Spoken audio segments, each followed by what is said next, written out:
আল্লাহ বলছেন মানুষের মধ্যে কিছু মানুষ আছে, সবাই না, ওয়া মিনান নাস, মানুষের মধ্যে কিছু মানুষ আছে যারা কিনা মাইয়াশরি নাফসাহু ইবতিগা মারদাতিল্লাহ, যেই মানুষগুলো আল্লাহ পাকের সন্তুষ্টির জন্য তাদের নফসটাকে বিক্রি করে দিয়েছে। সুবহানাল্লাহ, চারটাখানি কথা না, কিন্তু মানুষের মধ্যে আল্লাহ কিন্তু সূরা বাকারায় বলেছেন শুরুর দিকে, মানুষের মধ্যে কিছু মানুষ আছে যারা মুমিন, কিছু মানুষ আছে যারা কাফের, কিছু মানুষ আছে যারা মুনাফিক, শুরুর দিকে পাবেন। এখানে আল্লাহ পাক বলছেন মানুষের মধ্যে কিছু মানুষ আছে যারা তাদের নফসটাকে আল্লাহর সন্তুষ্টির জন্য বিক্রি করে দিয়েছে। সুবহানাল্লাহ, মানে তাদের জীবনের মূল থিমটাই হচ্ছে আল্লাহ পাকের সন্তুষ্টি অর্জন করা। কোনো কিছুকেই তারা আল্লাহর সন্তুষ্টির উপর প্রাধান্য দিবে না।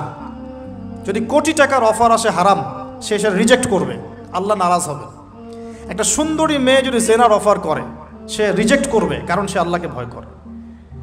সে আল্লাহ পাকের জমিনের উপরে গায়রুল্লাহ বা কুফফারদের, তাগুতদের কোনো লজ ইমপ্লিমেন্ট করতে পারবে না, কারণ সে আল্লাহকে ভয় করে।